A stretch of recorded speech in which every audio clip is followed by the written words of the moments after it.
ഒരു വ്യക്തി ഒരു ദുർമരണം മരിച്ചു കഴിഞ്ഞാൽ ദുർമരണം പല രീതിയിലുള്ള മരണമാവാം ദുർമരണം. ആ വീട്ടിൽ അതിൻ്റെ വൈബ്രേഷൻ എന്നും കുടികൊള്ളണം.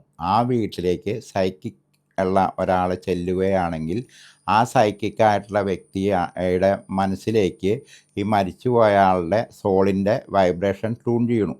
ആ സോളിൻ്റെ വൈബ്രേഷൻ ട്യൂൺ ചെയ്യുമ്പോൾ ഈ വ്യക്തിക്ക് തോന്നുന്നത് ഞാനാണ്, ആ വ്യക്തി മരിച്ച ആളാണ് ഞാനാണെന്നാണ് തോന്നണത്. അപ്പോൾ ആ വ്യക്തി സംസാരിക്കണ പോലെ സംസാരിക്കും.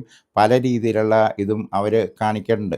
അപ്പോൾ ആ വ്യക്തിയുടെ കുട്ടികളിലേക്കും ചിലപ്പോൾ വന്ന് വരാം, ഈ അസുഖങ്ങൾ വന്ന് വരാം. അസുഖമല്ല ഇത് ട്യൂൺ ചെയ്യാം. വൈബ്രേഷൻ സൈക്കിക്കായിട്ടുള്ള കുട്ടികളിലേക്കും ട്യൂൺ ചെയ്യാം, ആ വ്യക്തിയിലേക്കും ട്യൂൺ ചെയ്യാം. മറ്റുള്ള ആ വീട്ടിലെ ഒരാളിലേക്കും ഇത് ട്യൂൺ ചെയ്യാൻ പറ്റില്ല.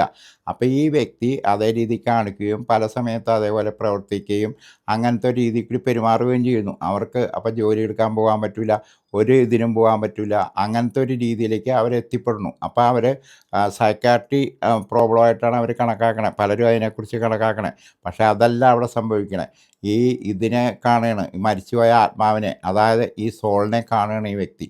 സോൾ അടുത്ത് വന്നിരിക്കുന്നു, സോളിൻ്റെ സ്മെല്ല് വന്നു, സോളിൻ്റെ ടച്ചിങ് വന്നു, ടച്ചിങ് സെൻസ് ചെയ്യണു. അങ്ങനെ സെൻസ് ചെയ്യുമ്പോഴാണ് ഈ വ്യക്തി അങ്ങനെ ആയിപ്പോണത്.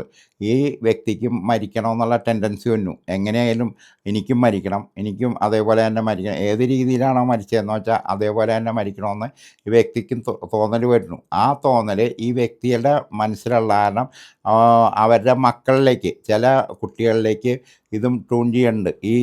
ഈ വൈബ്രേഷൻ ട്യൂൺ ചെയ്യുന്നുണ്ട് ചില കുട്ടികൾക്ക് മാത്രം. അപ്പം അവർക്കും എപ്പിലെപ്സി പോലത്തെ അസുഖം കണ്ടുവരുന്നുണ്ട് ഇപ്പം. അങ്ങനെയുള്ള ക്ലയൻറ്റുകൾ പലരും എൻ്റെ അടുത്ത് വരുന്നുമുണ്ട്.